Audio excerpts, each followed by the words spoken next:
pictures of missile sites. He convened an executive committee, ExComm, and it was almost unanimous. Well, we got to shoot down these sites. We have to take them out before they can be deployed. And it was unanimous, essentially, that there needed to be an immediate war. And the Joint Chiefs were told to go off and plan the military campaign against Cuba. Would it be an air campaign? Would it just be to take out the sites? How many troops would be needed, and so forth? Kennedy, interestingly, to make a very long story short, had lunch by coincidence with Adlai Stevenson, the U.S. ambassador to the United Nations, on the first day of the Cuban Missile Crisis, when Kennedy had seen the pictures. And Adlai Stevenson said to Kennedy, well, of course you need diplomacy to end this, and exchange the missiles with the Turkish missiles. Kennedy was shocked because no other advisor had said anything about diplomacy. It was basically unanimous for a military approach, which, by the way, almost surely may be too strong, although I'm not sure it is, but most likely would have led to nuclear annihilation, because our doctrine was that if we were attacked by a nuclear weapon, we would give a full response. By the way, full meaning not only the Soviet Union, but Eastern and Central Europe, China, hundreds of millions of people killed. And now we learned afterwards from the nuclear winter, maybe all of humanity perishing from starvation afterwards. But Stevenson laid the idea of maybe a negotiated settlement. Well, to make a long story short, as people know, Kennedy really almost alone, though with this hint from Stevenson, and then with his brother Robert pushing, and Ted Sorensen pushing, and a few others pushing, turned the tide over a few days that don't do something precipitous. Let's try to figure out what's in Khrushchev's mind. And Kennedy came to realize, because he had people like the Air Force head, Curtis LeMay, who just wanted nuclear war, it seems, or a first strike against the Soviet Union, that he was surrounded by a lot of hotheads who could end the world. And he realized Khrushchev probably was as well. And the two of them came to realize we better tamp this down. And they did. And they agreed on a deal of this removal of missiles, both from Cuba and from Turkey. The big mistake Kennedy made, and I always think it's unfair to call it a mistake because he saved the world, so you get a lot of credit for that. But the mistake he made was insisting that the deal be secret, so that it looked to the American people like he had simply faced down the Soviet Union and they had backed away, because it wasn't known that the removal of the American missiles were part of an exchange. And that wasn't known for decades, actually. So let's talk about how Kennedy changed and what he set out to do. And of course, it was all cut short by his assassination in November of 1963. I think first it's fair to say that being president of the United States is a tough job, and it's impossible to do right in the early days and early years because you don't get it. And our security state in the United States, which was created by the National Security Act of 1947, which created a secret security state and a private army of the United States called the CIA, which is one half its function because it does intelligence and it does private warfare of the United States. And the whole apparatus is secret and largely out of control. And it is absolutely out of control by any public understanding or scrutiny or accountability or congressional oversight today as it was in the early 1960s. Well, Kennedy came in with a lot of energy and idealism and brilliance, and he stumbled terribly in the first year with the Bay of Pigs, Cuban invasion, and then in the second year, the near disaster of the Cuban Missile Crisis.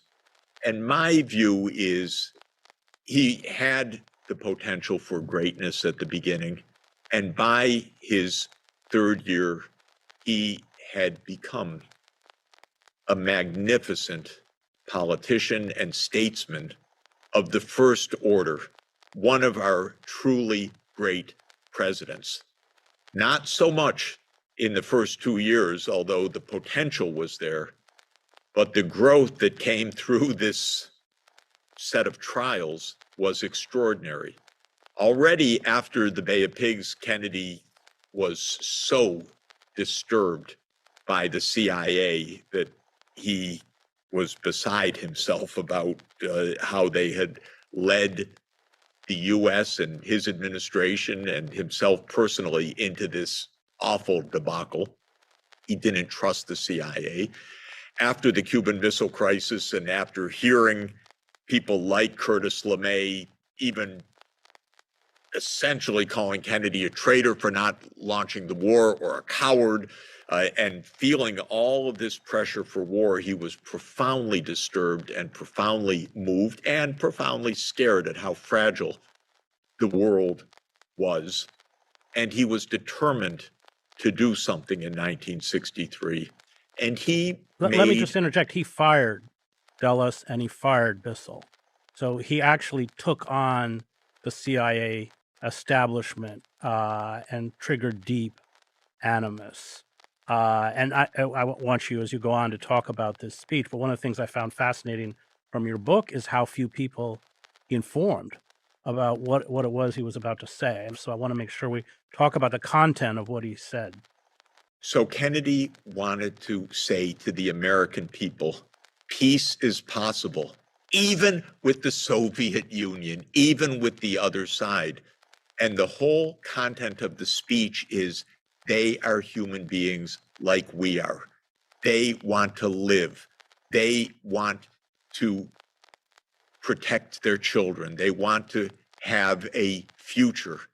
And this speech is unbelievable because it's the only foreign policy speech I know of anywhere where it is not telling the other side what to do, not making threats, not reveling in glory, not saying we are number one, not saying they are evil, but saying to the American people, we need to reconsider our own position. And remember, today we're told every day by the completely irresponsible, reckless, and ignorant mass media like the New York Times, I'm going to say, because it's terrible, and like the Washington Post and others, there's no one to talk to. There's no one to negotiate with over Ukraine. And in the Cold War in 1963, it was even more like that. The Cuban Missile Crisis had just occurred. Could you even imagine negotiating with the Soviet Union? And Kennedy's whole message is, we can negotiate. They want the same things. They too will abide by treaties as long as those treaties are also in their interest. And they can be relied upon to abide by treaties that are in their interest and also in our interest. There is a benefit of cooperation. This is rational. In fact, the pursuit of peace is the rational end of rational men, says President Kennedy. I just want to read a couple sections because it is an absolutely remarkable, and as you point out through Sorensen, beautifully elegiac and just gorgeously written. But these are some of the things. I want to read three short sections. I speak of peace, this is Kennedy, as the necessary rational end of rational men. I realize that the pursuit of peace is not as dramatic as the pursuit of war, and frequently the words of the pursuer fall on deaf ears, but we have no more urgent task.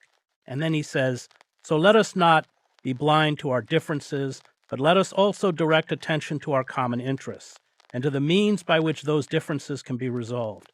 And if we cannot end now our differences, at least we can help make the world safe for diversity. For in the final analysis, our most basic common link is that we all inhabit this small planet. We all breathe the same air. We all cherish our children's future, and we are all mortal. And just to conclude, he asks in the speech, what kind of peace do we seek? Not a Pax Americana enforced on the world by American weapons of war, not the peace of the grave or the security of the slave. I am talking about genuine peace, the kind of peace that makes life on earth worth living, the kind that enables men and nations to grow and to hope and to build a better life for their children, not merely peace for Americans, but peace for all men and women, not merely peace in our time, but peace for all time. I mean, this is incredible. It gives you goosebumps. Of course, I've listened, I don't know how many dozens or hundreds of times to the speech. I've made my family listen on so many occasions. But the words are thrilling. The words are mesmerizing in their beauty, and Ted Sorensen has a big hand in that as well. And in their ability to make change. And I think one of the things that Kennedy also says in here, which is incredible, is his advice on leadership. And I don't have exactly the words here, but to paraphrase, he says, by defining our goal more clearly, by making it seem more manageable and less remote, we help all people to see it, to draw hope from it, and to move irresistibly toward it. So the goal of peace, if made to be manageable, practical, like a treaty to stop atomic testing stop atmospheric testing of nuclear weapons, is a practical, manageable step, and people draw hope from it. So the speech was so riveting and powerful. By the way, kept completely outside of the bureaucracy. It was essentially hidden from the security apparatus, from the State Department, the CIA, even the White House. Only Sorensen and Kennedy worked on it basically until the last moment. Then they said, I'm giving this. Kennedy said, I'm giving it. So it could not be vetoed by state or by the Defense Department or the National Security Council or anybody else. And he gave it. And what is amazing, absolutely amazing, is that Khrushchev heard it, was carried away, summoned the U.S. envoy, Kennedy's envoy to Moscow, Averell Harriman, and said, this is the finest speech by an American president since FDR. I want to make peace with your president. The words were so powerful. The motivation, the ideas were so powerful. Kennedy disseminated the speech through Pravda, Izvestia, online. Isn't that hilarious? Pravda reprinted it. Exactly, and broadcast the speech. And within a few weeks, they had signed the agreement. Within a few weeks. Absolutely an astounding achievement. Then Kennedy, just to say, he was also the grassroots politician. He was a political guy to the core. He went out to campaign for it. And so he took his tour around the United States. The Joint Chiefs, oh, well, we don't know. They come to testify in Congress and try to knock down this agreement. And Kennedy carried the American public overwhelmingly, and then won a decisive victory in the Senate 60 years ago, just now, for the ratification of this treaty. And this is the time when we're talking is the time of the UN General Assembly. Kennedy went to tell the leaders what this meant in another completely magnificent address. And he said, this is not the end of conflict, but it is a ray of hope piercing through the clouds. And he ends his address to the world leaders assembled in front of him in the chamber of the UN General Assembly. Kennedy, having brought peace, brought hope, and all the world leaders assembled in front of him. And he says to them that Archimedes is said to have told his friends, give me a place to stand and I can move the world. Fellow leaders of the world, let us see if we can take our stand here in this place, in this time, to move the world towards peace. And you just can't get better than that. The idealism, the hope, the practicality, and Kennedy infused the whole world with it. And then they killed him. And we've lost And it. We've lost it. And they killed him because I'm personally convinced, after having studied this in depth for decades now, and now we have the report completely debunking the Warren Commission, with the magic bullet being no magic bullet at all, but a bullet that the Secret Service pulled out of the back of Kennedy's seat and put on the stretcher, debunking the entire forensic basis of the Warren Commission. I'm pretty convinced that it was rogue elements within the U.S. government itself. Well, Alan Dulles. Alan Dulles, Can't CIA. get more evil. Can't get more evil than that. Exactly. We don't know exactly who, but this was a conspiracy, and it was a conspiracy against peace. And it's our security state is in full force. Our president, in my view, is not in control, and in any event has been a hardliner and a Cold Warrior, whatever you want to call it, well past the Cold War. These neocons don't understand peace. They don't understand negotiation. They don't understand diplomacy. They don't understand the nuclear threat. And one other point, Chris, of the speech that I think is so pertinent and completely neglected, Kennedy says, above all, while defending our own vital interests, nuclear powers must avert those confrontations which bring an adversary to a choice of either a humiliating retreat or a nuclear war. To adopt that kind of course in the nuclear age would be evidence only of the bankruptcy of our policy or of a collective death wish for the world. And the U.S. has gone out to humiliate Putin and to defeat Putin. And Russia has 6,000 nuclear weapons.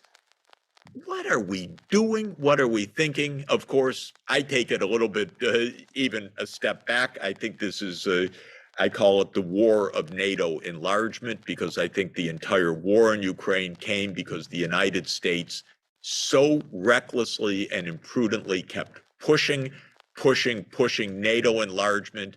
Russia saying, stop, it's a red line, stop.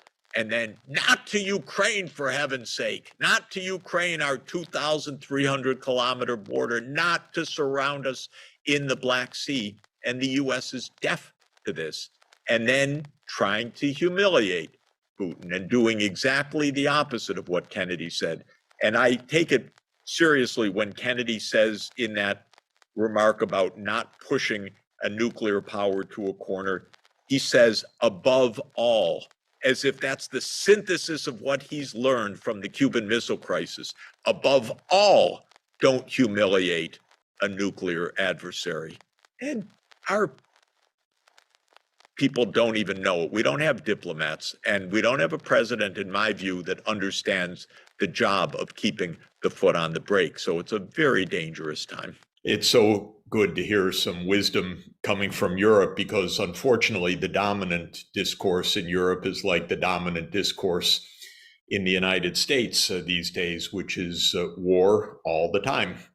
And I've always counted on Europe to be smarter than the US on these matters, because the US makes so many of these awful, unnecessary wars.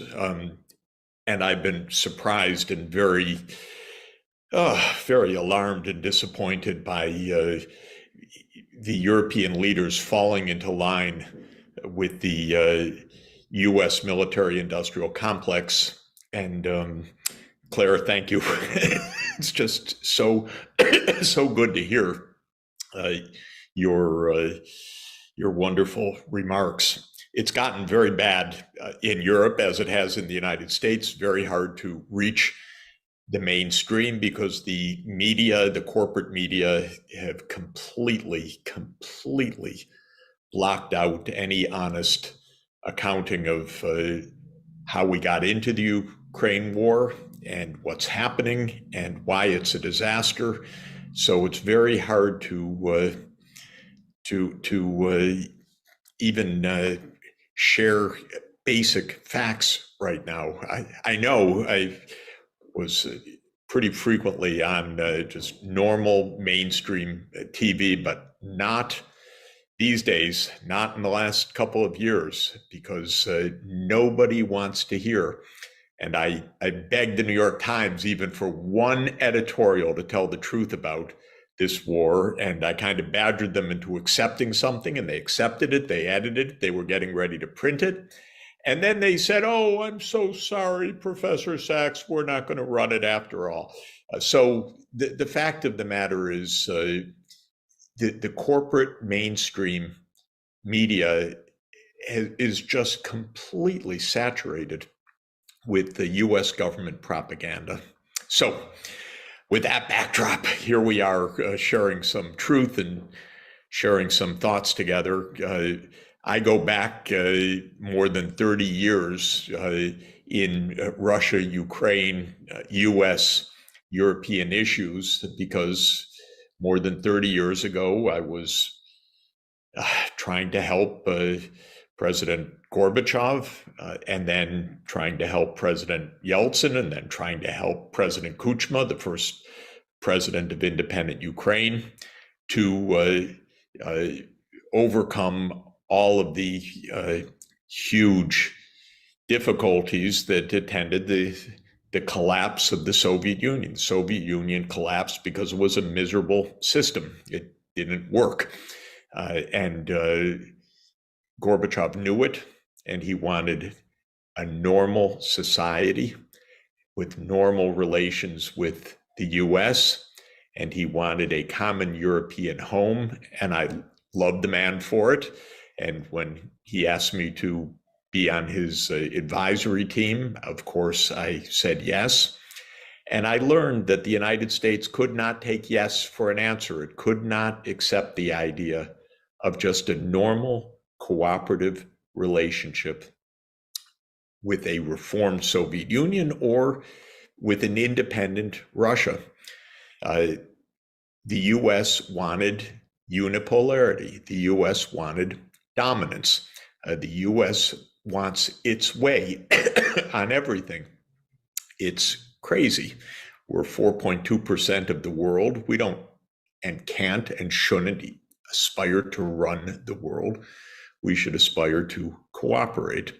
Well, I saw firsthand in a very painful few years that the US doesn't like cooperation. First, it was the Bush senior administration. Well, that was Cheney and Wolfowitz and Rumsfeld, the neocons of the day. And they basically didn't want to lift one finger to help the transformation of Russia into a new independent state that was peacefully integrated with its neighbors. Of course, they told lies. Gorbachev unilaterally said that he would disband the Soviet military alliance, the Warsaw Pact.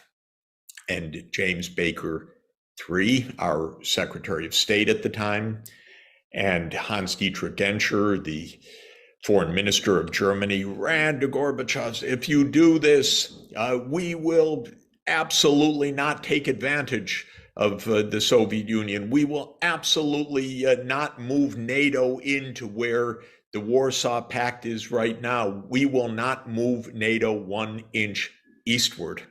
And there's a massive, wonderful archive of material with this promise repeated many times to Gorbachev by the Germans, by the US, by the Secretary General of NATO himself to a visiting Russian delegation. Well, turned out all to be lies, because as soon as the Soviet Union dissolved at the end of 1991, the neocons started planning the expansion of NATO, because they couldn't take yes for an answer that we should just have peace and cooperation. They needed the expansion. And who championed the expansion? Of course, the military-industrial complex led the lobbying. And it's not even subtle. The Raytheon top lobbyist was the head of the committee for the expansion of NATO. Well, duh, this was money. We can sell weapons. We can expand our military bases. We can expand our military budget. And of course, these neocons had the idea that they would make several wars of choice. They actually decided that already in the 1990s, that there would be several wars of choice because there was no one to oppose it. So the US could depose all of the governments that were still aligned with Russia. That means the Syrian government, the Libyan government, Saddam Hussein, and so forth. And they would find whatever excuse, whatever lies, whatever alleged provocations to launch wars of choice. And of course, we know that this happened. But the real origin of the Ukraine war was this relentless NATO march eastward, despite the core promises that were made and the core common sense, by the way, not just the promises. Why provoke Russia? And when Clinton actually started the machinery of NATO enlargement, his own Secretary of Defense, William Perry, thought about resigning in protest because he thought it was such a terrible idea that this would just lead to a new Cold War, just at the time that relations were being normalized. And our top diplomats knew this. They understood this. Jack Matlock, the US ambassador to the Soviet Union, said, don't expand NATO. You said no, and it's only going to provoke. Excuse me. Oh, God, I get choked up over this. George Kennan, our top historian diplomat, the person who invented containment, that concept of the 1940s, he never wanted to be militarized in this way. And he absolutely said, this is the biggest mistake imaginable to start expanding NATO. Well, I watched a lot of this pretty close up. Clinton, kind of as usual, not thinking very much, very short-term thinking, started the NATO expansion in the 1990s. That was to Poland, Hungary, Czech Republic. The Russians were very unhappy, but it wasn't a big crisis. It wasn't on their border. Then Bush Jr. comes in, all the wars of choice. And not to mention, by the way, in 1999, Clinton bombs, and not Clinton only, NATO bombs Belgrade for 6 straight weeks. Not exactly to Russia's liking, absolutely horrible. And that worsened the relations further. Then in 2002, the neocons under Bush Jr. called for the unilateral US withdrawal from the anti-ballistic missile treaty. Unbelievable. The Russians said, stop, don't do this. This puts us in a threat. This destabilizes the nuclear deterrence, which is our basis for just peacefully being able to trust each other and keeping on a path of denuclearization. Well, the US unilaterally withdraws and starts planning for placing missiles near Russia. And the Aegis missiles go into Poland and Romania within the next decade. Well, the Russians are really getting pretty upset about this. And then George W. expands NATO to 7 more countries in 2007. The 3 Baltic states, Romania, Bulgaria, Slovakia, and Slovenia. And Putin goes to the Munich Security Summit in 2007 and says, come on, stop. You promised not 1 inch eastward, and now it's 10 countries you've expanded to. So the US, in its infinite wisdom, as usual, what does it do? The next year, George W. Bush Jr., with, by the way, our U.S. ambassador to NATO, Victoria Nuland. I hope that name rings a bell. She's currently our Deputy Secretary of State.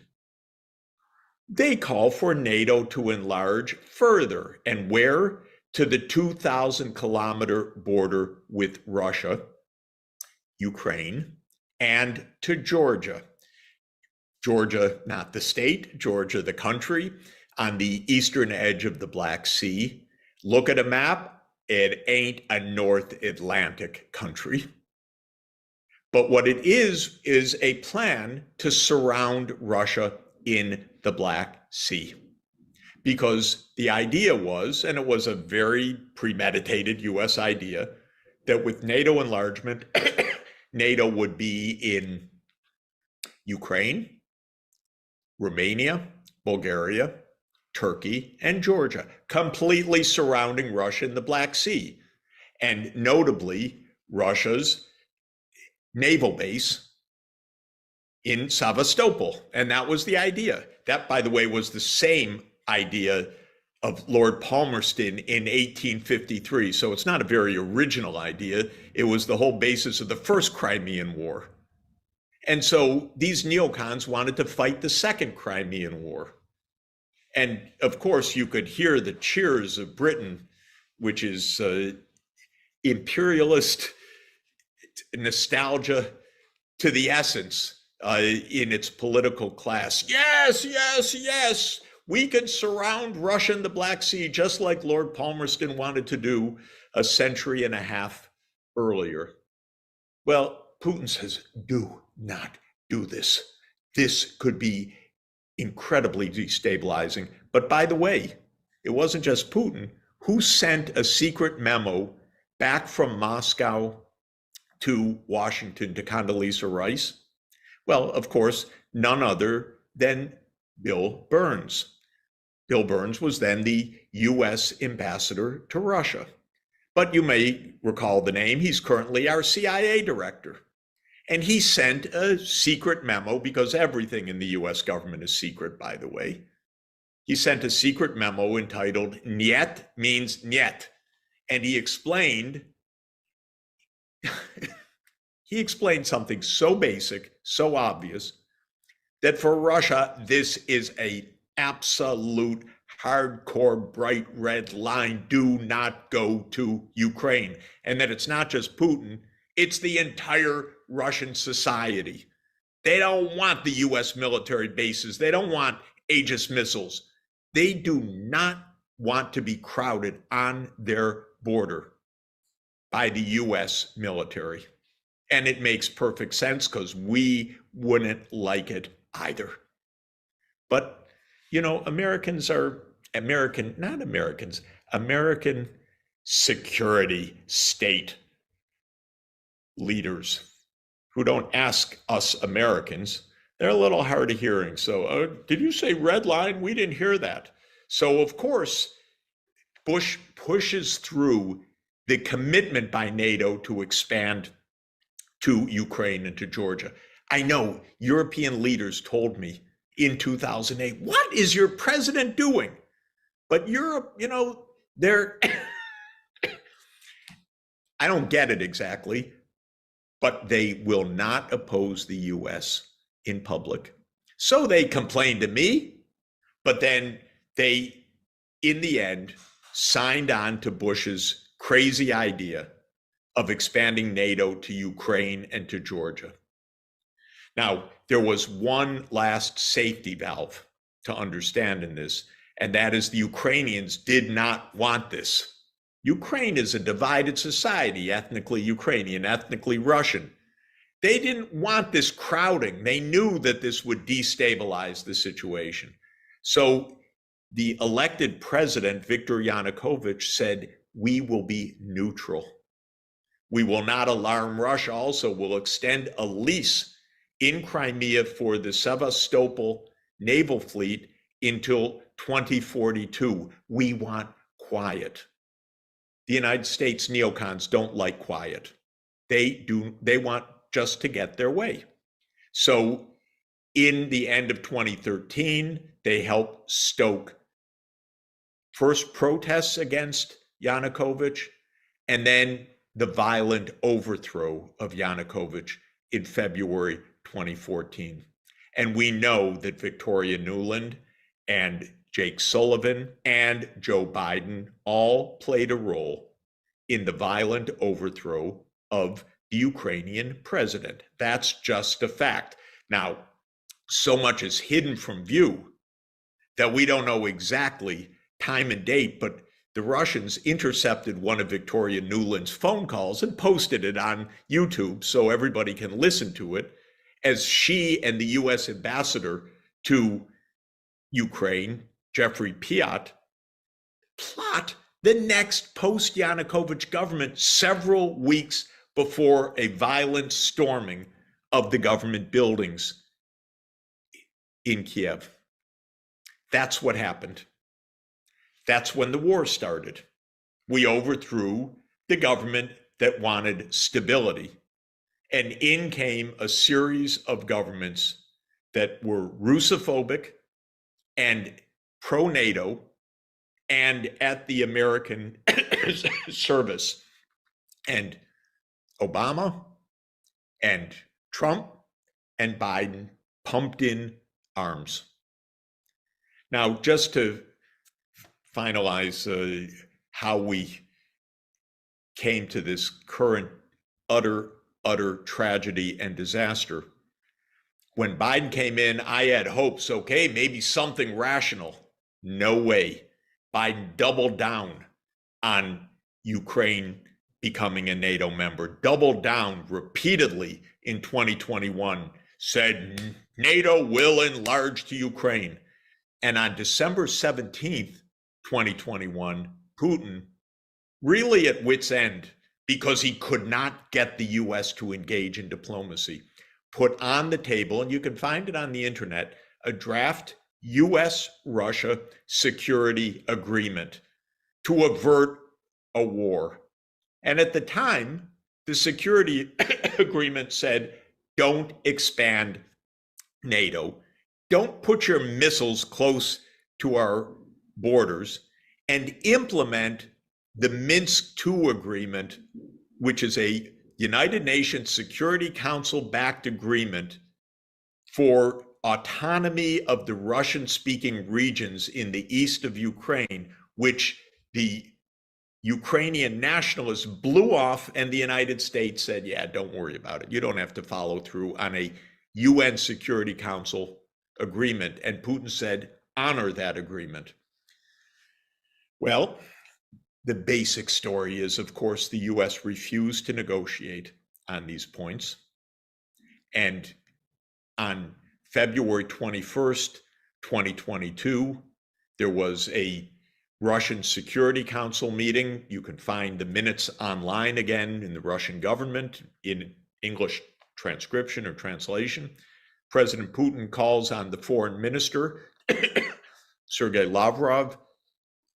Minister Lavrov, give us a report on your diplomatic initiatives in regard to our security. And Lavrov says, the United States has formally notified us that the NATO enlargement issue is non-negotiable, that it's none of our business. That was the final step before the Russian invasion on February 24th. We rejected every single diplomatic chance to avoid a war. And we thought, okay, our wonderful weapons and our financial sanctions will do Russia in.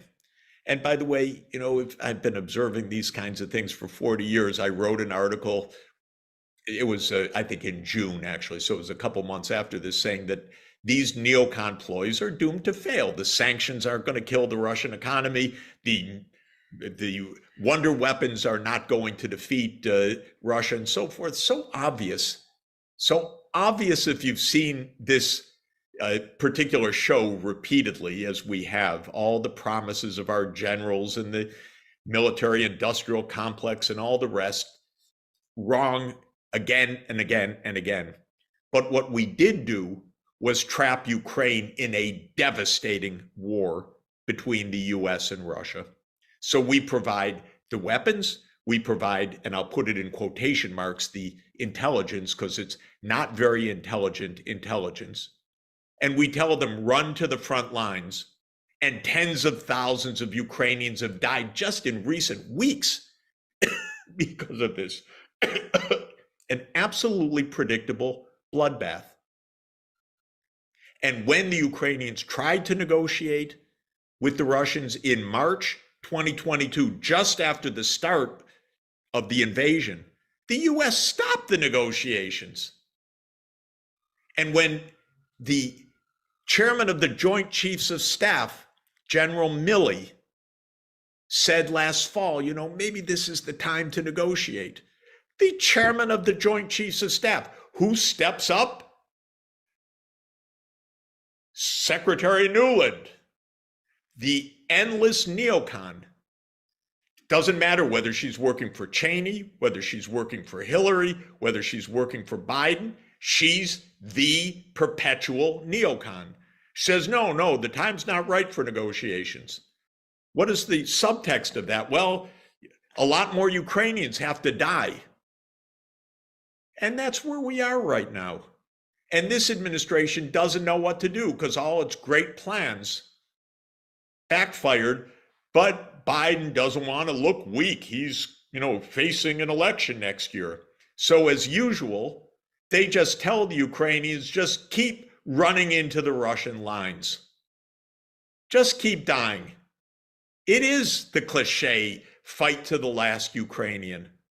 And we even have senators like Romney say, this is great. What's the problem? No Americans are dying.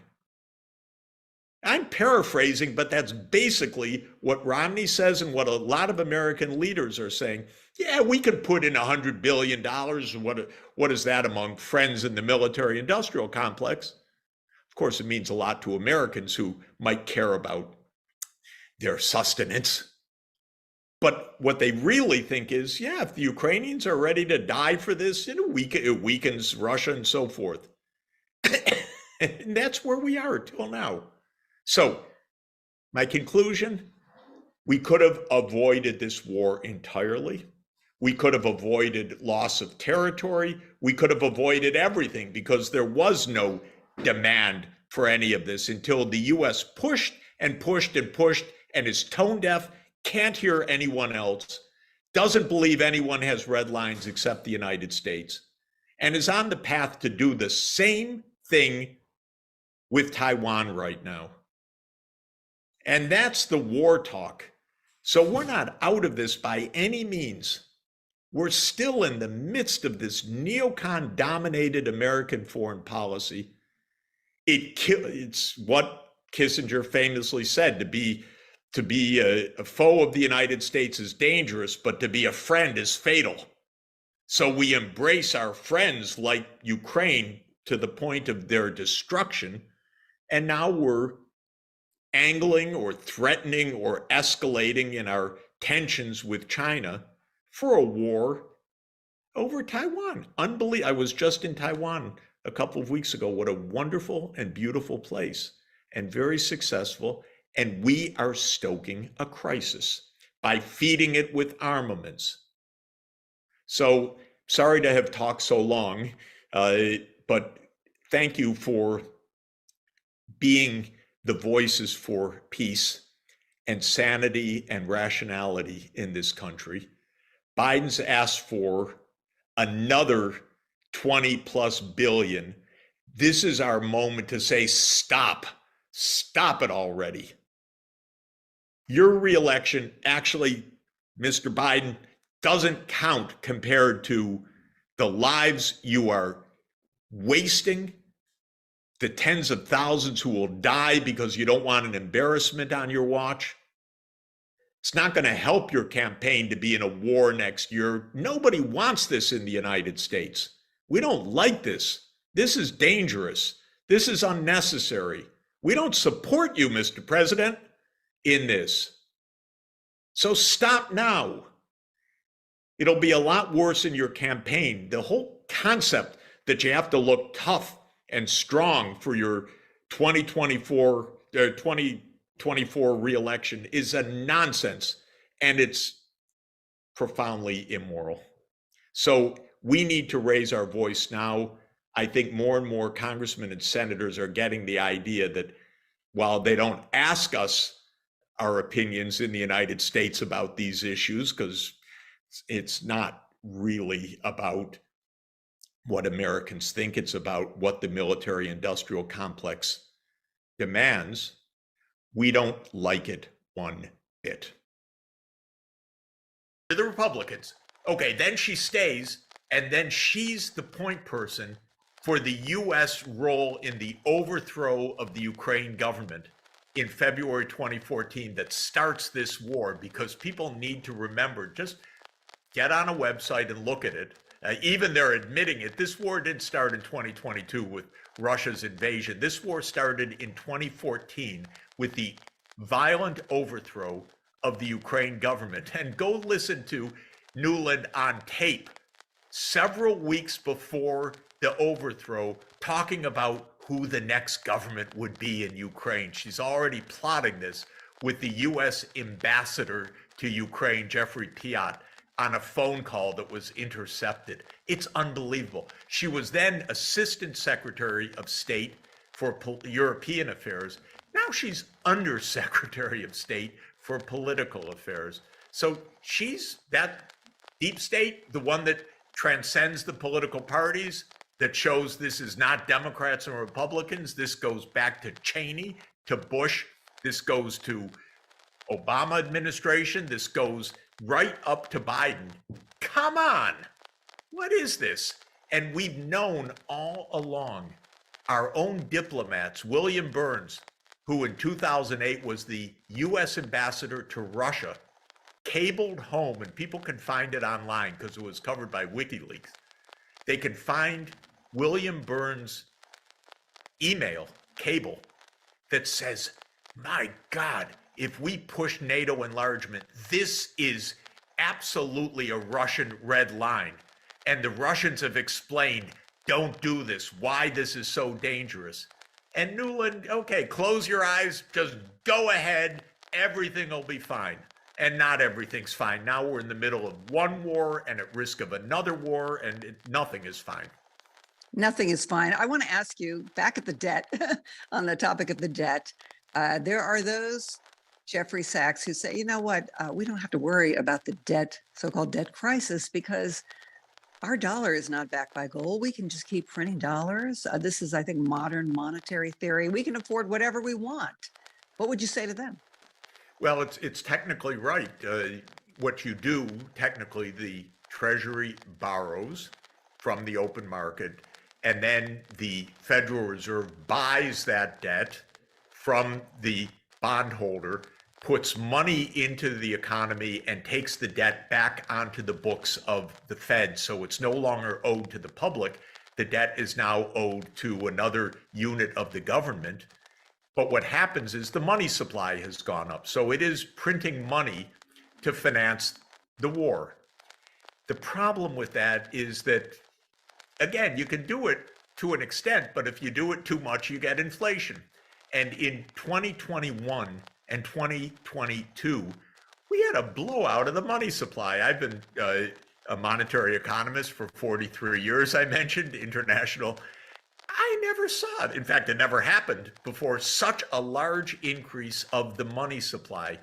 And then you start having inflation. The first inflation was that every crazy cryptocurrency soared in value. And then the stock market soared in value, and asset prices soared in value, and non-fungible tokens soared in value. But then it got into the commodities markets.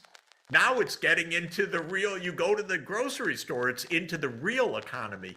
And so that's what happens when you print trillions of dollars, which is what we did in 2021, 2022. So you can do it.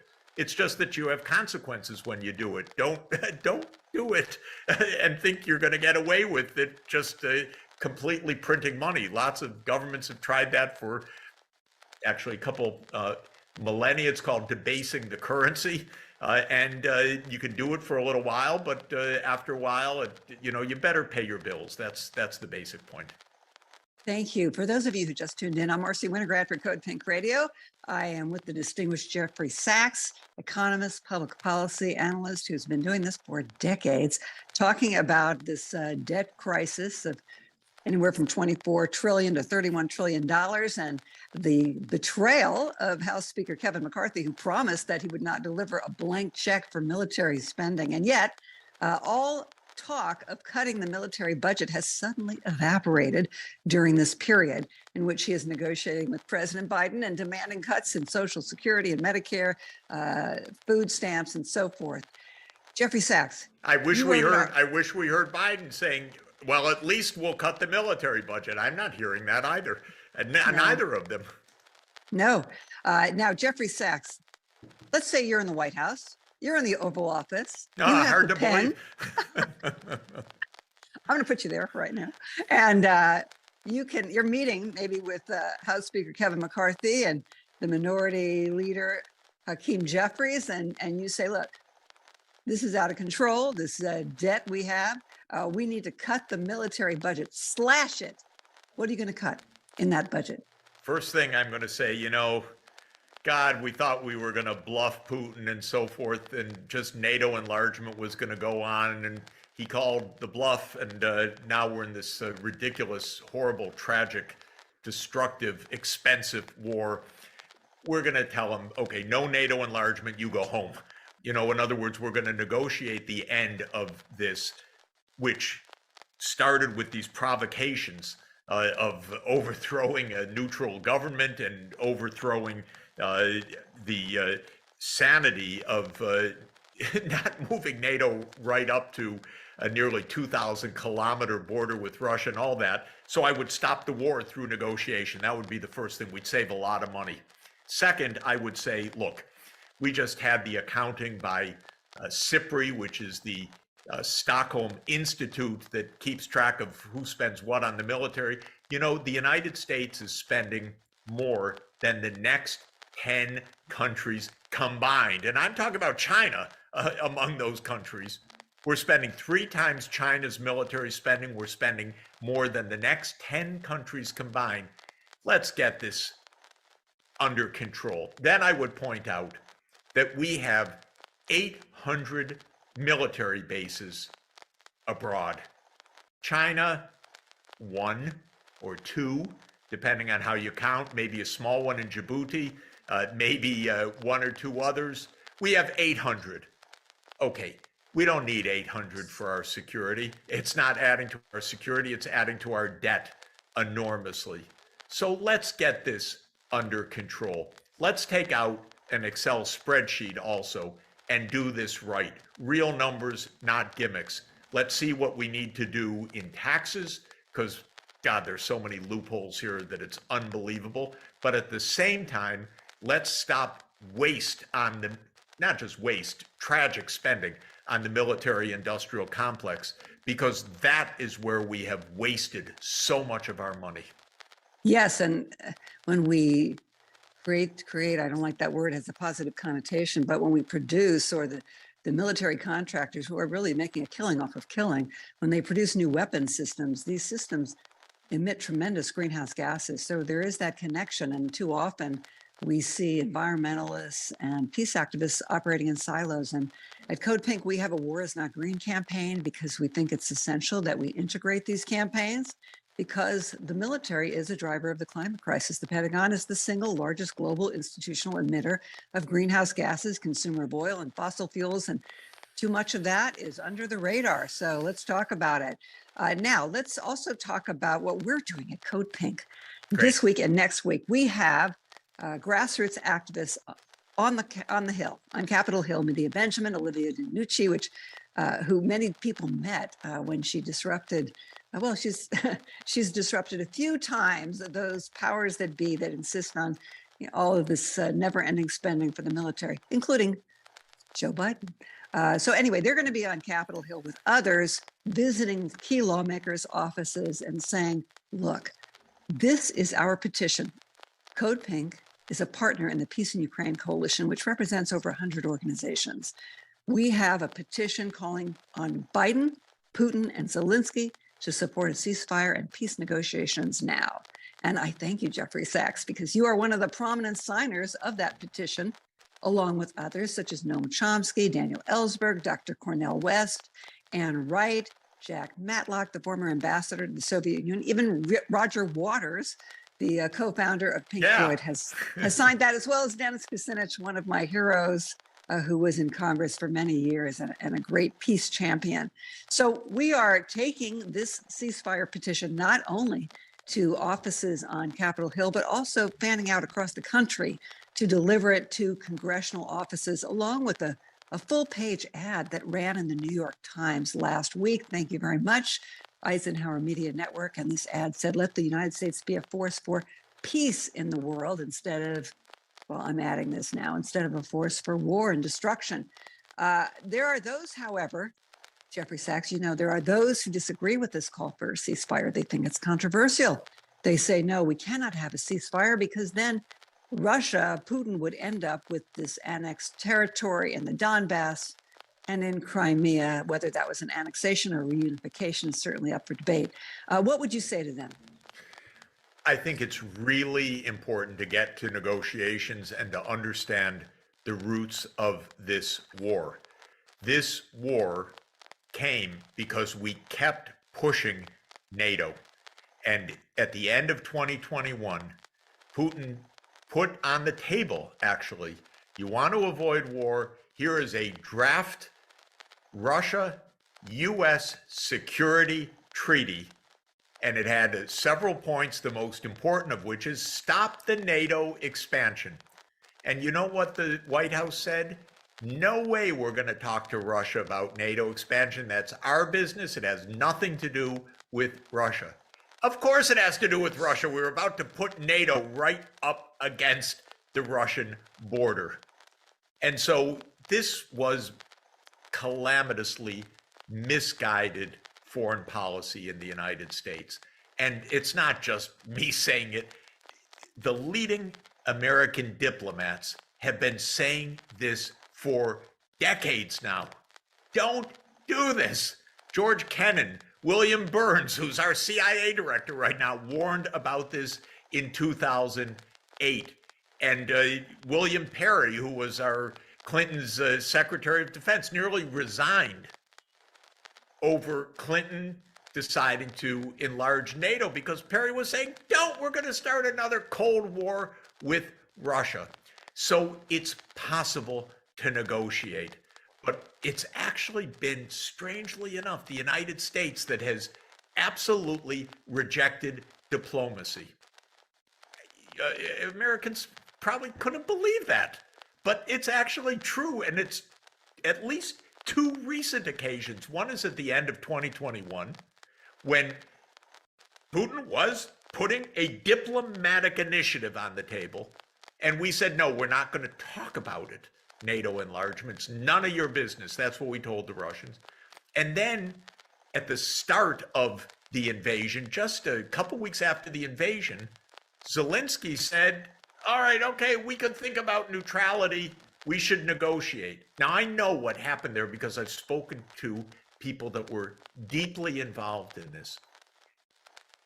Right at the beginning, the Ukrainians said, you know, we could really go to, we don't have to be in NATO. We could have guarantees from other ways.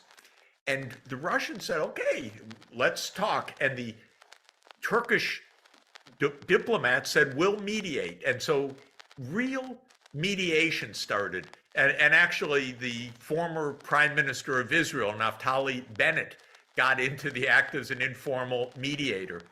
Towards the end of March 2022, they actually were working on the draft agreement to end the war.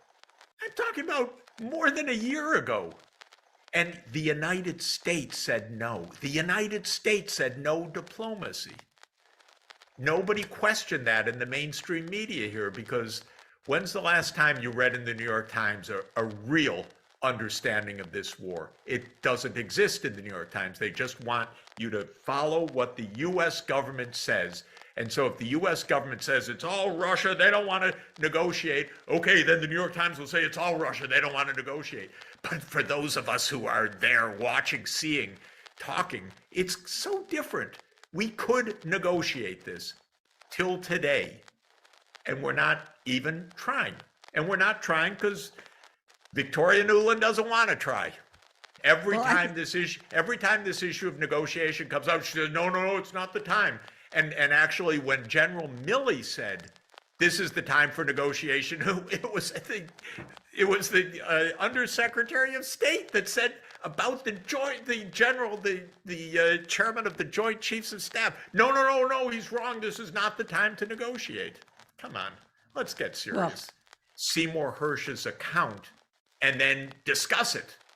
So they're not even covering the news and much less challenging a critical thought. And that, yes, I would that's agree. Pretty serious. The New York Times, the Washington Post, and their coverage of what's happening in Ukraine have really assigned themselves to irrelevancy because they are Pentagon PR flacks who just repeat talking points. And there's no serious investigation into any aspect of this war. And that's why, at Code Pink, we support alternative, non-corporate journalism. Please tell others. Code Pink Radio will tell you the truth. Now, Jeffrey Sachs, let's talk about China a little bit further. Yeah. China has come out with the 12-point peace proposal, which Biden immediately dismissed as, what did he say? He said it was irrational. Frankly, his response was irrational. Meanwhile, we've had actual Code Pink members have met with representatives of China in Washington, D.C. to thank the Chinese government for coming up with this peace plan and for playing a peacemaker's role. I mean, whatever people think about China and whatever criticisms they have, I think we have to be very clear that China, as you mentioned, has maybe one or two overseas bases. It's not a threat militarily, and it is trying to play the role of peacemaker, not just in the Middle East, but also in Ukraine. Do you think that China, the global South, can make a difference here? I mean, because it's not just China, it's Mexico, it's Brazil, it's other countries too that are saying we need a ceasefire. We need it now because they know the security of not just Ukraine and Russia and the United States is at stake, but the security of the entire globe. First, I think people should understand a basic fact about China. China has not engaged in one overseas war in the last 40 years, while the United States has been engaged in non-stop wars. We keep pointing our finger at China. Look at how militaristic. We vastly outspend China on the military. We have surrounded China with military bases. We've been engaged in constant wars. We are trying right now to break the Chinese economy. And then we point our finger like the G7 did in this recent meeting in just a kind of a hate-filled, ignorant session. Look at how evil China is. Look at how evil China is. It's so low level for anyone who really follows this. I was actually myself in China last month. I've been to China so many times over the last 40 years. We're in a propaganda field right now of anti-China propaganda that has no basis in reality. And we're trying to create an enemy there so we can crush China because they're daring to achieve economic development. So this is the starting point. Now, in terms of China's peace plan, it has one crucial point. And it says that a peace agreement should respect the security interests of all parties. What does that mean? That's code for don't expand NATO, because Russia, understandably, regards that as a direct security threat. To have NATO weapons on Russia's 1,900-kilometer border with Ukraine is not what Russia would like. just like we would not be thrilled with Russian bases in Mexico or in Canada or any place else nearby. That's what Russia's trying to tell us. China gets it. China just uses very Confucian, if I could say, very nice, orderly words, respect the security interests of all parties. And that means to the United States, would you understand what Russia has been saying to the US since Russia was independent December 1991? Don't enlarge NATO. And especially since 2008, by God, not to Georgia. Are you kidding? That's what they've been telling us. And China gets it. And that's why Biden immediately rejected it, because this is a game. The game is Newland's game to expand NATO to Ukraine. You know, I Okay. think a lot of people don't realize, Jeffrey Sachs, that this has been a long time coming, not just in terms of, beginning in 2004 with the greatest expansion of NATO, but also in 2020, we had NATO recognize Ukraine as what I call a de facto member with this interoperability agreement saying, we're going to integrate our armed forces. Now, what's the difference between being a de facto member of NATO and an official member of NATO? Well, it could be what you're talking about, bases. It could be nuclear weapons. People say, well, Ukraine gave up its nuclear weapons. First of all, they should all give them up, right? We should be pushing for the treaty on the prohibition of nuclear weapons, which NATO emphatically opposes. So NATO, and by the way, if I may just, if I may weapons. just say that under the Nuclear Non-Proliferation Treaty, of which we are a major signatory, we are bound to nuclear disarmament, but we're not even trying right now. So we're not even honoring the treaties that we're in, much less joining the treaties that we ought to be joining. So this is a terrible thing. And by the way, that's a huge budget cost. That is hundreds of billions of dollars that we're spending on, quote, modernizing the nuclear weapons rather than negotiating nuclear disarmament. So that's another part to come back to the budget story of the past.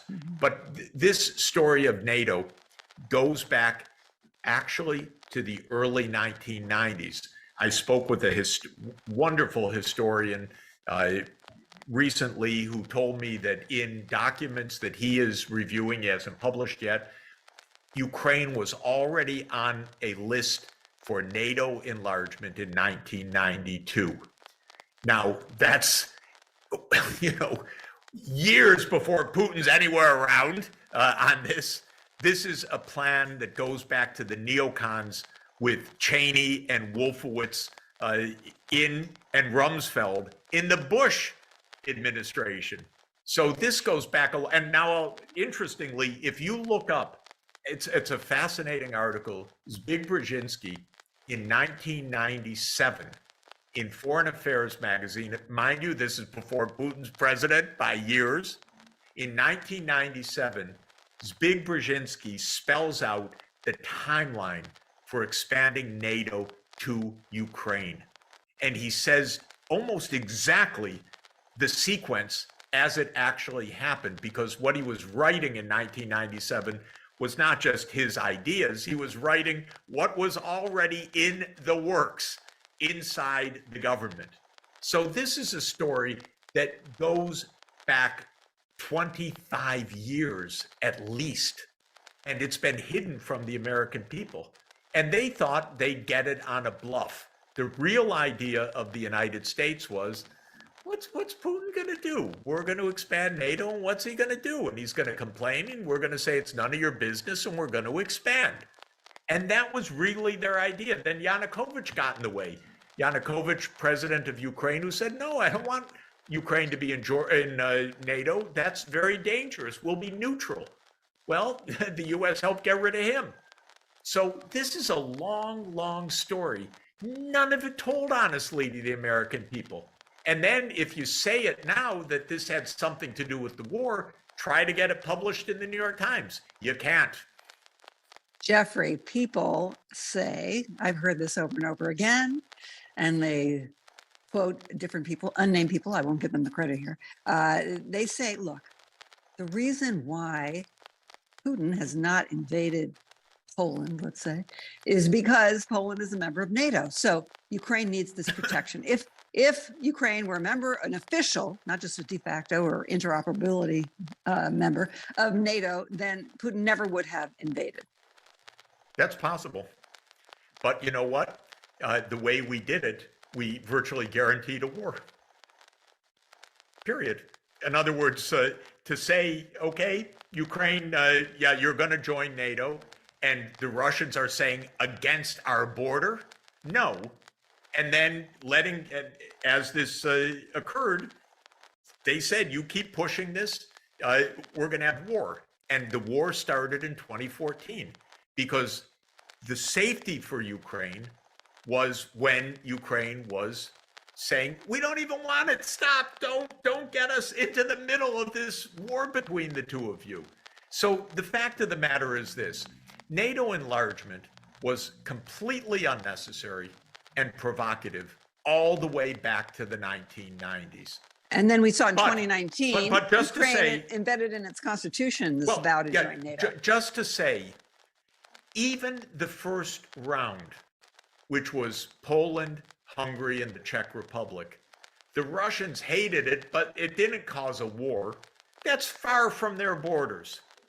Then the next round came, and the Russians were really, really annoyed because that one was on their border with the Baltics. So it was Latvia, Lithuania, Estonia, Slovakia, Slovenia, Bulgaria, and Romania. And then they said, oh, come on, will you stop? Then in 2007, Putin said, okay, you've done it. You keep expanding NATO. You promised you wouldn't, but you keep doing it. Stop. Do not come up to our border with Ukraine and Georgia. And by the way, people should take a map out and understand a little bit about this. The real goal of these neocons, the Nuland neocons, is to surround Russia in the Black Sea. This is why, where does Georgia come in here? I don't mean Atlanta, Georgia. I mean Georgia, the country in the Caucasus. Where's that come from? If you look at a map, the idea of these neocons is that you have Ukraine, Romania, Bulgaria, Turkey, and Georgia surrounding Russia in the Black Sea. And Putin saying, don't do this, stop. And he says this in 2007. Then in 2008, Bush pushes this, and Nuland is key member of the administration then. And they push this over the opposition of the Europeans and get the Bucharest NATO declaration to declare that Ukraine will be a member of NATO, will. And by the way, Biden has been part of this all along. And the military-industrial complex has pushed this. The literal lobbies for NATO enlargement have been Raytheon people. I mean, you can't make this up. This is how the U.S. government works. Lastly, Raytheon, Jeffrey Sachs, yes. I want to ask you about Ukraine and the future of Ukraine. Should we continue on this calamitous path of endless war, propping up the Ukrainian government to the tune of $6 billion a month, spending over $115 billion to continue the war, half of that going to military contractors for weapons and military training. Meanwhile, what's going to happen to the Ukrainian economy? Because we've already read about Zelensky privatizing a lot of these industries that were nationalized under the Soviet Union. And we know that BlackRock, representatives of BlackRock have been over in Ukraine. And we know that Zelensky has a website. And on the website, there's a menu for privatizing Ukraine and inviting investors to, yes, invest in the military in Ukraine. Where do you see this going? Should we continue on this course? Look, Ukraine is being destroyed. This is the first tragedy is for Ukraine itself. Being a place where the U.S. wages a proxy war is the worst place you can be. As Kissinger famously said, to be an enemy of the United States is dangerous, but to be a friend can be fatal. We are killing Ukraine. Literally, we're killing Ukrainians, but we're killing Ukraine. Think of how we loved Afghanistan, how we love South Vietnam. What do we do? Iraq. If you are the place where the US is waging a proxy war, first of all, you will be physically destroyed. You will have mass outmigration of young people, of talented people, of people just trying to survive, for God's sake. You'll have your infrastructure destroyed. All of this, the Ukrainian economy is busted, and the Ukrainian population has shrunk tremendously because people have left the country. And so this is in no way helping Ukraine. This is just, I tried to tell the Ukrainians, I'm for you, I'm not against you. They kept thinking, oh, that's Putin propaganda. I said, no, listen, I go back to the Vietnam War in the United States, to Iraq, Afghanistan. I've seen what happens when the US grabs you in a proxy war. And this is what's happening right now to Ukraine. It's being tragically destroyed. And every time things don't work, our side ratchets up, and they keep ratcheting up. And sad to say, Obama knew in 2014, he got the main point when he said and realized that Russia has what's called escalatory dominance. What that means is Russia can meet us and raise the bet. Because for Russia, this is existential. For us, it's another war. Okay, we're going to expand NATO here. We're going to expand NATO there. We're going to do whatever we want to do. For Russia, they view this as the essence of Russia's national security. They have 1,600 deployed nuclear weapons. Obama realized this, said, I don't want to even start down this path. I don't know what this administration is doing. They have no plan. It's phony. And phony in the sense that they have no route to success, but they're in it up to their necks right now. Worse than that, for Ukraine, they're in it above their heads. They're drowning in this violence. We've got to stop the fighting, because there is no military path to victory, because Russia can escalate, and can escalate to devastation. And we're told, oh, don't say that, don't mention nuclear weapons and so forth. You know what? Mention them. Understand. Yes, and I think I think we should also mention, Jeffrey Sachs, that the United States has a nuclear posture review. The Biden administration says we will use nuclear weapons first if our allies' interests are threatened. So, who's going to use them first, or will they be used? All of this is speculation, but it's frightening that we are escalating right now, training Ukrainians on F-16 fighter jets that could after they said again Russia. And again that they wouldn't do it, they keep taking the next step. It's time for the Newland administration really to step down so that we can have peace and have some sanity. In the world is diminished. There's no doubt that China is another option for countries. There's no doubt that most of the developing world does not want a US-led hegemony anyway, but it was living with one, or at least with the US intention of one. And the rise of China changes this fundamentally, because now the balance of power is much more dispersed. The BRICS countries have an output, when measured in purchasing power prices, that is even slightly larger than the G7 right now. Of course, the BRICS have many more people than the G7, so the per capita income in the G7 is much higher. But just the BRICS is a larger block, around 32% of world output, compared to 31% of world output of the G7. US-China tensions have been rising since 20 14. And my view is that the U.S. security state already around 2015 began to push for measures to, in the American mindset, contain China. I think there was a change of mindset around that time in the American political and security leadership that said China's continued rise is no longer in America's interest. And a series of measures have been implemented since 2015 that really aim to hinder China's economy and, according to the US, hinder China's military capacity, but I think it's more general than that. And those measures include, of course, trying to establish a Trans-Pacific partnership that would exclude China. Rather extraordinary in my mind, almost laughable to make a Pacific Basin trading system designed to exclude China, as if somehow the Chinese economy wasn't there and the 1.4 billion people of China were not there.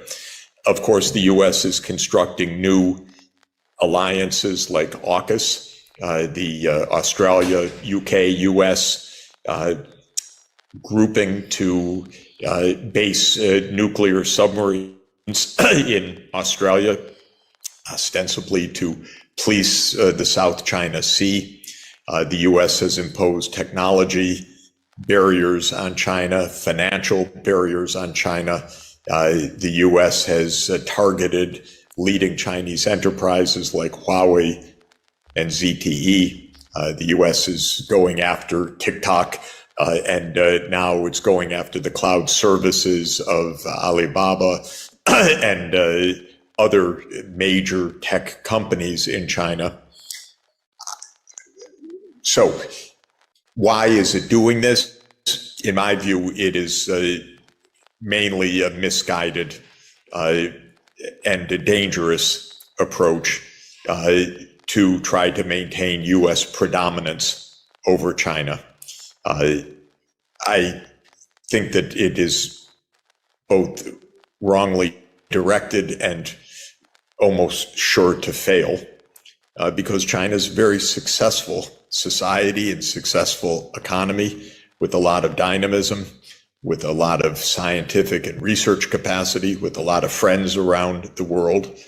And the US idea of dominance is not very attractive to most of the world. Most of the world would like good relations with the US, but not a US that is dominant. I don't know of countries that are willing to make sacrifices for US dominance other than the close US allies. So when it comes to certainly Chile or Mercosur, Latin America more generally, or UNISUR, the goal for sure is to keep good, open trade relations and financial relations and technology relations with China, and to aim to do the same with the United States and with Europe. I don't think that there is any remotely sensible policy other than the South American countries saying, of course we trade with China normally, of course we're partners with China, but we're also partners with the US and Europe, and we see absolutely no reason to choose sides, and we don't want to be pushed to choose sides. I personally see nothing nefarious in any of China's initiatives, whether it's the Belt and Road Initiative or others, and I don't believe the Western press, which I regard as mostly propaganda, that the Belt and Road Initiative is a debt trap or Chinese companies are especially harmful to host countries and so forth. So I don't view this as a complicated question, actually, in its substance. I see the U.S. changed its attitude. And when I say the U.S., I mean the security establishment, which runs the U.S. government foreign policy, changed its attitude to China 8 years ago. I do not believe that China provoked that. I don't think it was in response to hostile action from China. I think it was in response to China's success rather than to hostility from China. So I would encourage Chile and Latin America to keep open trade. Every day I say in the United States, maintain relations with China, stop trying to provoke a conflict over Taiwan, stop sending arms to Taiwan. Don't do in Taiwan what we did in Ukraine, which was to create the provocations that led to war, because I also believe that the Ukraine war was caused by US provocations, not by Russian imperial design. Of course, most American leaders violently disagree with me, or maybe not violently, but strongly disagree with me, but I'm old enough that I understand them at this point after almost 50 years of watching US foreign policy, and I think they're wrong, and I think they're provocative. And I don't want them to do the same thing in Taiwan that they've done in Ukraine, which is pump in a lot of arms and then express surprise when a war starts. But that's a possibility that would be a terrible possibility. I believe the US sanction regimes in general are illegal. I do not abide by unilateral coercive measures. My understanding of international law, as reflected in annual votes by the UN General Assembly, is that such sanctions policies are not valid unless adopted by the UN. So I would hope that Latin America would not get trapped in sanctions regimes, but basically would also take the position that nobody can sanction Chile's trade with China. And by the way, Chile's trade with Russia or others, though it's not as important, because if there are to be such sanctions, they're only valid if they're undertaken under the UN Charter, essentially by the UN Security Council. So that's my general view. And my general belief is that trade between South America and China should be strong, and I think it will be mutually beneficial. Latin America, of course, has a resource base which is very complementary to China's. China likes wonderful wine, great fruits, minerals, many wonderful things that Chile specializes in producing. It needs those things, and I think that it will trade and help enrich Chile doing so. At the same time, China has some excellent low-cost infrastructure technologies that I think can be a very great benefit for South America in terms of rolling out 5G, in terms of an integrated zero-carbon power system. China's very good at long-distance direct current high voltage transmission to build an integrated South America-wide zero carbon power system, which Chile could be a very important energy provider to such a system. And so I see many complementarities that are very strong, and hope that Latin America's and South America's trade, finance, diplomatic relations with China remain strong and dynamic. Maybe I'll just stop at that point. Has been raised by the New York Times in its editorials, in its opinion columns of the New York Times columnists like Tom Friedman and others, and in the invited op-eds. And you just can't get a word in otherwise. You can't tell that readership you were just describing in Manhattan, where I happen to live, what's really going on. So this is the frightening part. And we're also told, Glenn, which is pretty damn weird, don't worry about nuclear escalation. Don't be blackmailed by this. My advice is worry, and worry a lot. And if you have been around these issues for a while, and I have for decades, and I wrote a book about the aftermath of the Cuban Missile Crisis and Kennedy's successful quest to negotiate a partial nuclear test ban treaty with Nikita Khrushchev, you know, if you're not worried, you just don't get it, because you better be worried. And I'm very worried about this administration not getting it.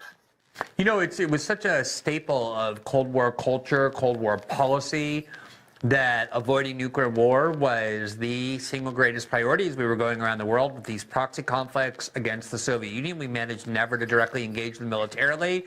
And even then, misperception, miscommunication did bring the world close to nuclear annihilation, at least on 2 occasions, between the Soviet Union and the United States. And yet it really does amaze me that we seem to have just kind of through, I don't know, inertia or lethargy or historical ignorance, come to view the risk of nuclear war as basically a fiction, as kind of assigning zero value to it, or even this kind of macho attitude that we're not going to be deterred by a country having nuclear weapons. Talk a little bit about, you know, in the time that you've been working in all the things that I discussed in these kind of geopolitical framework, even from an economics perspective, the specter of nuclear war and how it used to be kind of important for people and policymakers in deciding what they would and wouldn't do.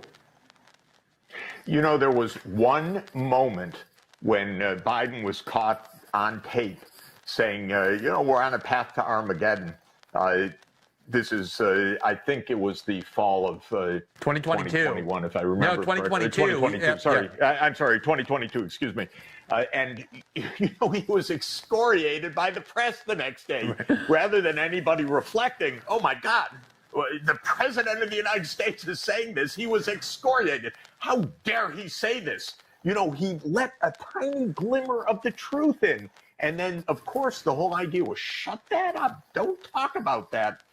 Well, anyone that knows some history, and by the way, if you want to know some history, the most wonderful book written about this by a great historian is a book called Gambling with Armageddon by a late great historian, Martin Sherwin, who wrote about the Cuban Missile Crisis and the whole atomic age, in fact. And the book is terrifying because we came so close 60 years ago, actually 61 years ago now, to nuclear annihilation. And almost every one of Kennedy's aides would have pushed us to that.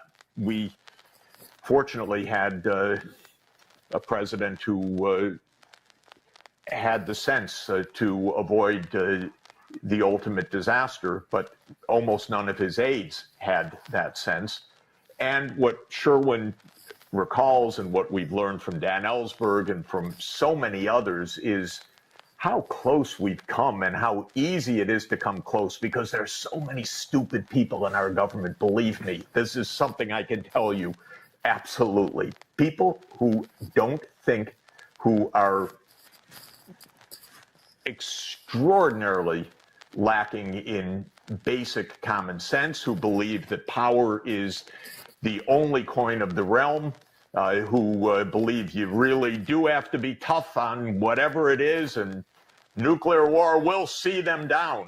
And all of this is extraordinarily reckless, and we're really in it now. And it's, of course, not just Ukraine. It's Nancy Pelosi flying to Taiwan. It's us doing whatever we can to humiliate China. It's having an absurd G7 meeting last week in Hiroshima, of all places, that the U.S., of course, bombed with the first nuclear atomic bomb, spending the whole G7, in essence, to attack China and Russia. They think it plays politics. They think it's a game. It's extraordinarily reckless and extraordinarily dangerous and extraordinarily predictable what's going on. Yeah. Because the real diplomats inside the U.S. have been warning about this for decades. We're only finding some of it out by WikiLeaks and by disclosures such as Bill Burns, their CIA director, who was in 2008 the U.S. ambassador to Russia. and he sent a memo that everybody should read. For because in Condoleezza Rice. 2008, yeah, he explained, my God, this NATO enlargement business is absolutely dangerous. And of course, George Kennan a decade earlier, and George Kennan was absolutely brilliant and understood already in the 50s how we could have gotten out of the Cold War.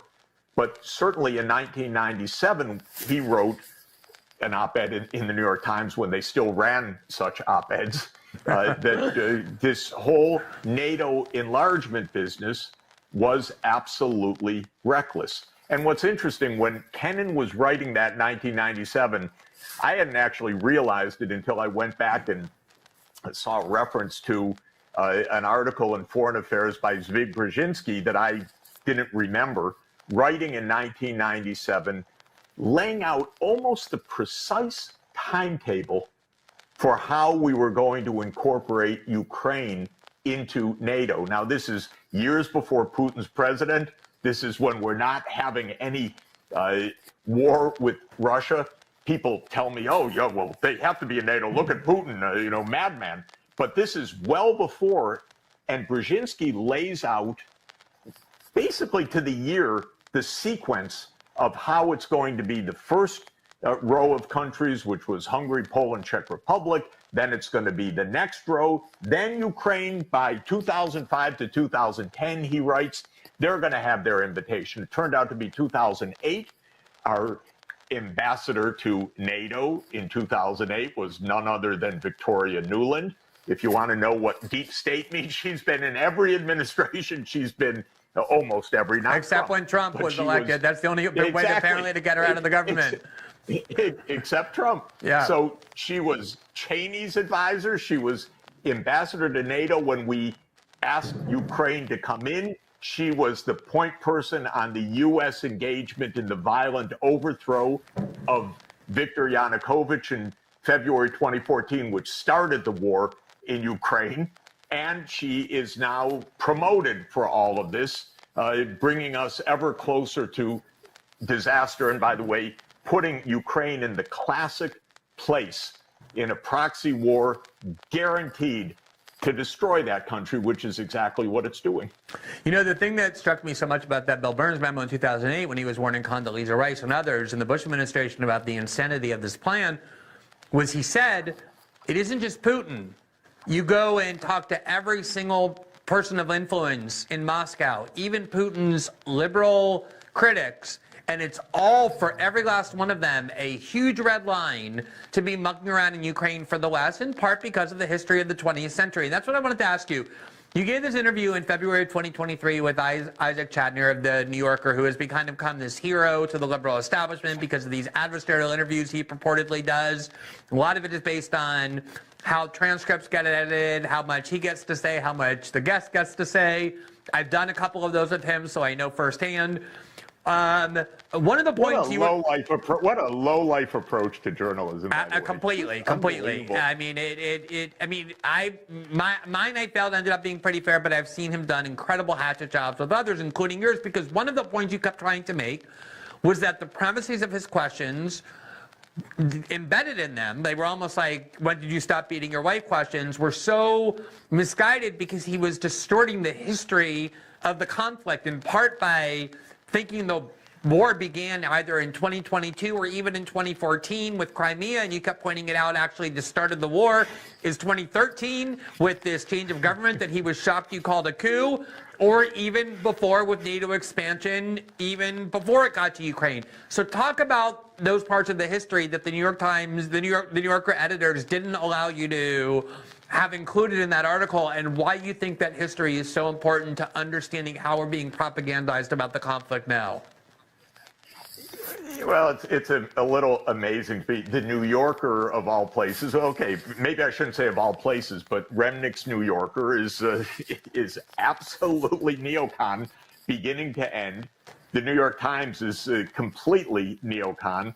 I don't know if they would be, by the way, if I can't figure it out if it's just anti-Trump, pro-Biden, or they really believe the stuff that they say, but they're absolutely unwilling to listen or to learn a fact. The thing that surprised me about Chotiner was just how he knew nothing and kept making aggressive assertions.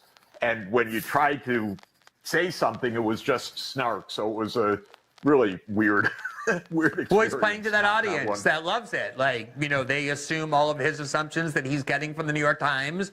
That's the full extent of their worldview. You kept trying to inject an alternative historical understanding, but it never made it into the article, which is why I'd love for you to offer it now about the importance of 2013 and that change of government, and even kind of going back to when NATO started expanding after the reunification of Germany eastward toward the Soviet or toward Russia.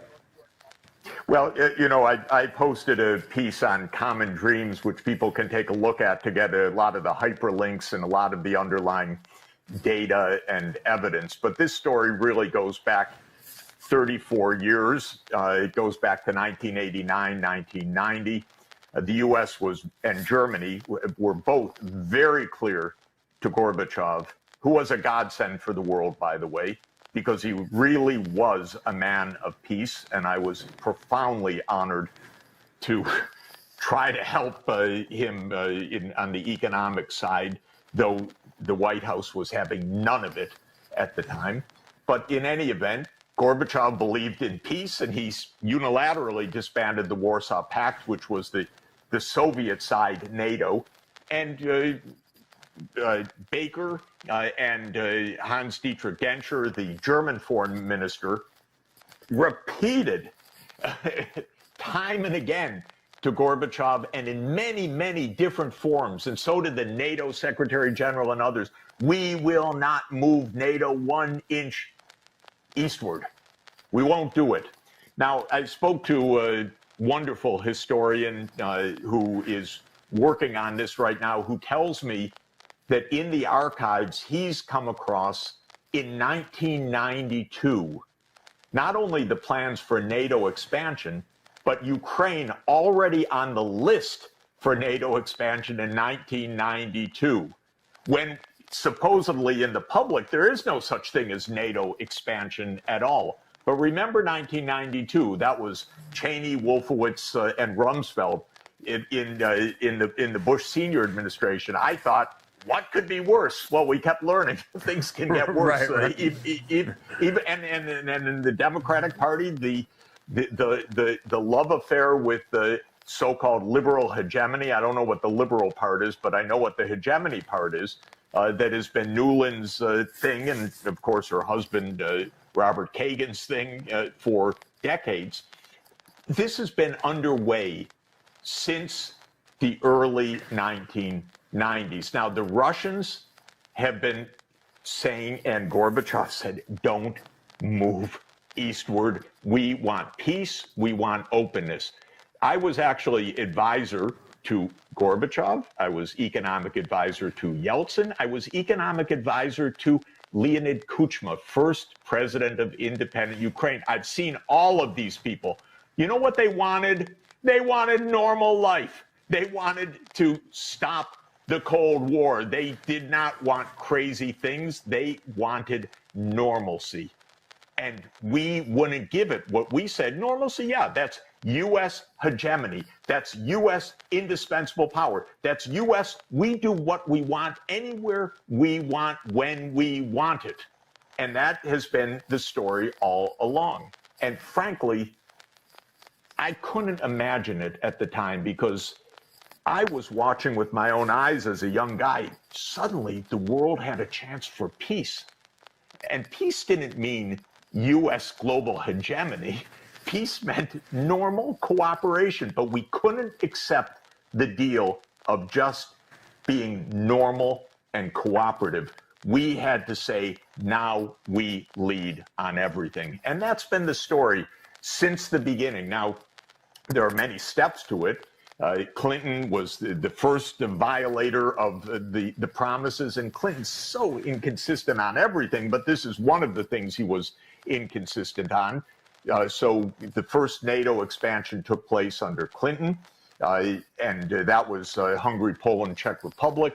The next NATO expansion, 7 countries by Bush Jr. in 2004, Latvia, Lithuania, Estonia, Romania and Bulgaria on the Black Sea. So you had the Baltic states, you had Romania and Bulgaria. You're starting to, right up against Russia, Slovakia and Slovenia. Now, Putin says in 2007, stop already, stop. He says it in a famous speech at the Munich Security Conference in 2007.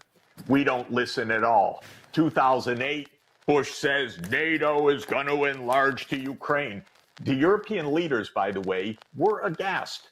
And one of the European top leaders at the time called me, said, what is your president doing? Of course, European leaders don't say any of this publicly, but they say privately, this is crazy. This is so dangerous. But of course, they were quiet. Bush pushed this through in 2008. Then there was a reprieve for Ukraine. The reprieve was that the president, Viktor Yanukovych, said, look, we're in between two giants. We don't want to be smashed in the middle. We take neutrality. But neutrality was a red flag for Victoria Nuland and her friends. And so at the end of 2013, when demonstrations against the decision that Yanukovych had made to postpone signing an agreement with EU started protests, believe me, the U.S. covertly and overtly and every other way stirred that up massively. But in January and February 2014, they supported a violent insurrection that overthrew Yanukovych. And of course, notoriously, Nuland was caught on tape, something we don't talk about, but anyone go listen to it. She picked the next leader. She picked the new leader. She's planning the government weeks before the overthrow, calling exactly who would be the prime minister, by the way. It's amazing. But the whole thing is amnesia. Don't talk about any of this, though it's so obvious. And I had a weird experience personally, which was that when the government was overthrown and Yanukovych fled and Yatsenyuk was prime minister, just as Nuland said, I got a call. Yatsenyuk wants to meet you. It's a deep economic crisis. Okay, I actually respond to those things when a government says we're in a very deep financial crisis. So I flew to Kiev. And I had an NGO brag to me about the role they played in the overthrow. And it was ugly. It left me shaking. It was, the kind of thing you just want to wash that off. Don't tell me this awful stuff. You had no business being part of a violent insurrection. But that's the role we played. I went home. I didn't go back. I was disgusted by the whole thing. But it was obvious then we were on a path towards war. This didn't start with a, quote, unprovoked invasion February 24th,